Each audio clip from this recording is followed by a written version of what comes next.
Chapter 12.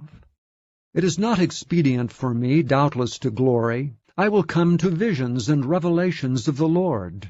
I knew a man in Christ above 14 years ago.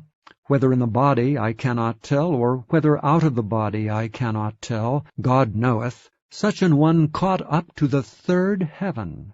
And I knew such a man, whether in the body or out of the body I cannot tell, God knoweth, how that he was caught up into paradise, and heard unspeakable words, which it is not lawful for a man to utter. Of such an one will I glory, yet of myself I will not glory, but in mine infirmities. For though I would desire to glory, I shall not be a fool, for I will say the truth. But now I forbear, lest any man should think of me above that which he seeth me to be, or that he heareth of me. And lest I should be exalted above measure through the abundance of the revelations, there was given to me a thorn in the flesh, the messenger of Satan to buffet me, lest I should be exalted above measure.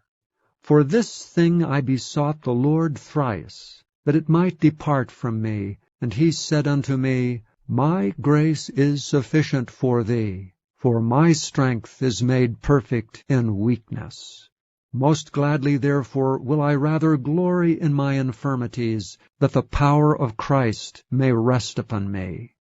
Therefore I take pleasure in infirmities, in reproaches, in necessities, in persecutions, in distresses for Christ's sake, for when I am weak, then am I strong. I am become a fool in glorying. Ye have compelled me, for I ought to have been commended of you.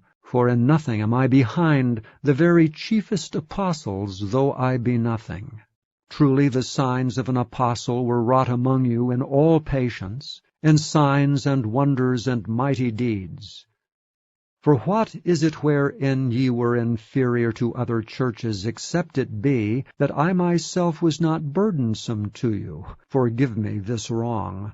Behold, the third time I am ready to come to you, and I will not be burdensome to you, for I will seek not yours, but you. For the children ought not to lay up for the parents, but the parents for the children. And I will very gladly spend and be spent for you. Though the more abundantly I love you, the less I be loved. But be it so, I did not burden you. Nevertheless, being crafty, I caught you with guile. Did I make a gain of you by any of them whom I sent unto you? I desired Titus, and with him I sent a brother. Did Titus make a gain of you?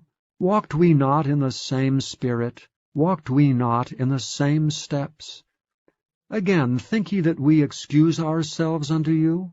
We speak before God in Christ, but we do all things, dearly beloved, for your edifying.